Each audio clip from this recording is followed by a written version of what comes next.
एक बार प्रेम से बोलिए बागेश्वर धाम की। बिना कहे मन की बात जानने वाले इस दुनिया में केवल दो ही लोग हैं, एक तो ऊपर बैठा भगवान और दूसरा हनुमान जी के परम भक्त बागेश्वर धाम सरकार जी, जो अपने प्रवचन से लोगों को हैरत में डाल देते हैं। आए दिन इनके वीडियोस यूट्यूब पे वायरल होते हैं।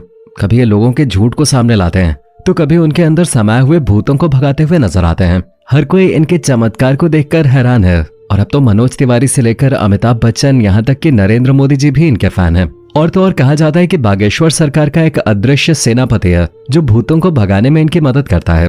तो क्या है बागेश्वर सरकार की पूरी सच्चाई, चलिए जानते हैं। दोस्तों, हमारे देश में कई सारे साधु महात्मा और बाबा आए और गए। कई सारे लोगों ने उनके आश्रम और धाम पर माथे टेके। यहाँ तक कि बड़े बड़े फिल्मी सितारों ने भी कई बाबाओं के दरबार में हाजिरी दी है।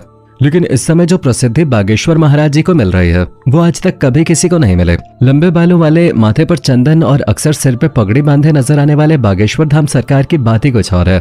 और इस चीज का सबसे बड़ा सबूत बड़े बड़े फिल्मी सितारों का इनके धाम पर आकर प्रवचन और गीत सुनना है। फिर चाहे मोदी सरकार के सबसे दिग्गज नेताओं में से एक और मशहूर गीतकार मनोज तिवारी हो या फिर साउथ इंडियन फिल्म इंडस्ट्री के सुपरस्टार सुमन तलवार हो, जिन्होंने बागेश्वर धाम आकर बाबा के नाम पे ठुमके भी लगाए और हाथ जोड़कर नमस्कार भी किया। अभी हाल ही में सदी के महानायक अमिताभ बच्चन जी की भी एक वीडियो बहुत ही ज्यादा वायरल हो रही थे, जिसमें वो बैठकर बाबा के कीर्तन का आनंद ले रहे थे।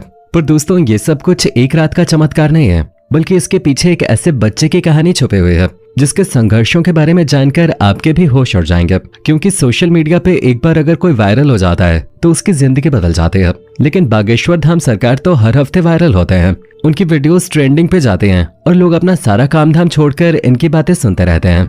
हजारों की संख्या में लोग अपनी मनोकामनाओं को पूरा करवाने और अपनी तकलीफों को दूर भगाने के लिए बागेश्वर धाम दर्शन के लिए पहुंच जाते हैं। और ये सब कुछ मुमकिन हो पाया है बागेश्वर धाम जी के चमत्कारों की वजह से। कहा जाता है कि स्वयं हनुमान जी की कृपा बागेश्वर बाबा के ऊपर बनी हुई है और उन्हीं की असीम शक्तियां हैं जिनकी सहायता से बागेश्वर धाम सरकार किसी के भी मन की बात को जान लेते हैं और उसके बताने से पहले ही कागज पे उसकी समस्याएं लिख देते हैं, जिसके कई सारे प्रमाण अपने वीडियोस के जरिए देखे होंगे।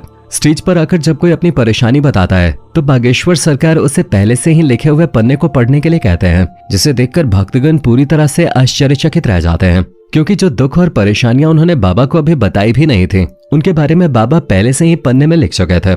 जिसके बाद बाबा सभी के सामने परेशानियों का हल बताते हैं और ये विश्वास दिलाते हैं कि भक्तों की परेशानी दूर हो जाएगी। लेकिन बागेश्वर धाम काफी सख्त मिजाज के भी हैं, क्योंकि अगर कोई इनके सामने झूठ बोलता है या फिर गलत नियत के साथ अपनी इच्छाएं लेके पहुंच जाता है तो ये उसकी पोल खोलने में भी कोई कसर नहीं छोड़ते। और आजकल तो बागेश्वर सरकार भूत प्रेतों को भगाने में एक्सपर्ट बन गए हैं। इनके दरबार पे अलग अलग तरह की हरकतें करने वाले लोग इकट्ठा होते हैं और बाबा उन सभी के भूतों को चुटकियों में भगा देते हैं, क्योंकि इनके ऊपर हनुमान जी की असीम कृपा है। वो कहते हैं ना कि भूत पिशाच निकट नहीं आवे, महावीर जब नाम सुनावे। और महावीर से याद आया, जो लोग हनुमान जी के परम भक्त हैं वो कमेंट बॉक्स में जय श्री राम लिखना न भूलें।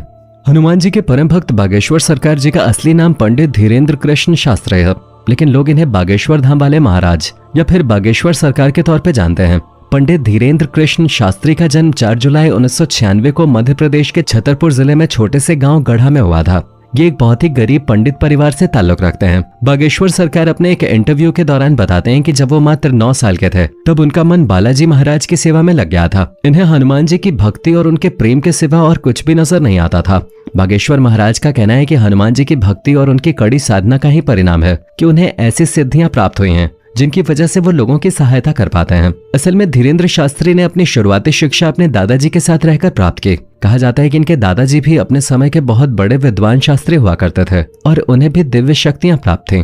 इनके दादाजी भी दिव्य दरबार लगाकर लोगों की समस्याओं का हल करते थे।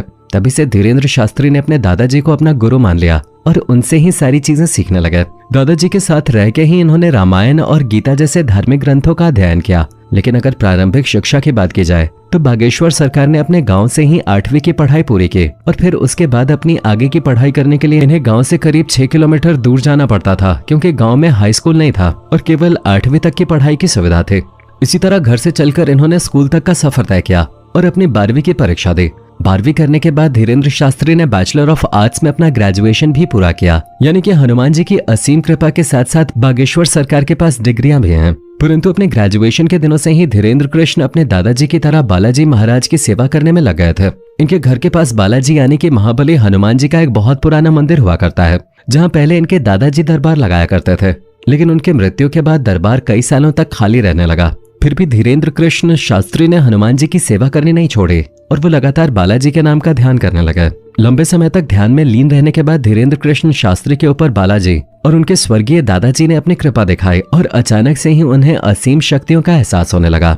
उन्हें महसूस हो रहा था कि वो लोगों के मन की बातों को समझ सकते हैं, वो क्या चाहते हैं, उनके दिमाग में क्या चल रहा है। ये सारी बातें वो बिना कुछ कहे ही समझ जाते थे और उनके निवारण भी बताते थे। अपनी इन शक्तियों का इस्तेमाल करके धीरेन्द्र शास्त्री ने लोगों के कष्टों को दूर करना शुरू कर दिया। लोग जब इनके पास अपनी समस्या लेकर आते तो ये पहले से ही उनके मन की बात समझकर उन्हें समस्या का समाधान बता देते थे। धीरे धीरे धीरेन्द्र शास्त्री को यह समझ में आ गया कि उनके अंदर उनके दादाजी की तरह ही दिव्य शक्तियां मौजूद हैं। तब जाकर उन्होंने अपना दरबार लगाना शुरू किया और यहीं से धीरेन्द्र कृष्ण शास्त्री बागेश्वर धाम सरकार के नाम से प्रचलित होने लगे। मंगलवार और शनिवार को अपना धाम लगाकर ये भक्तों के दुख तकलीफों का निवारण करते।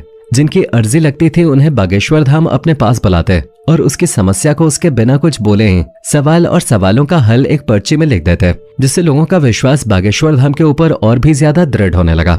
आप ये जानकर हैरान रह जाएंगे कि बागेश्वर धाम सरकार ने केवल भारत ही नहीं बल्कि पूरी दुनिया में अपने दरबार लगाए हैं और लाखों की भीड़ को इकट्ठा करके उनकी मदद कर चुके हैं। कुछ लोग तो इन्हें साक्षात भगवान समझते हैं, हालांकि कुछ महिलाएं ऐसी भी हैं जो बागेश्वर धाम की खूबसूरती को देखकर उनके ऊपर अपना दिल हार बैठते हैं और उनकी बातें सुनने और उन्हें एक नजर देखने के लिए उनके धाम पहुंच जाते हैं। पर अपने सख्त मिजाज के लिए मशहूर बागेश्वर धाम का ध्यान इस तरह की चीजों पे बिल्कुल भी नहीं लगता। वो दरबार में आने वाले हर एक शख्स को अपने बच्चे की तरह मानते हैं और उसी प्रकार से उनसे बातें भी करते हैं। वैसे दोस्तों, हमारे देश में जहां बाबाओं और तांत्रिकों की छवि इतनी ज्यादा खराब हो गई है, जिनमें से आधे से ज्यादा तो जेल की हवा खा रहे हैं।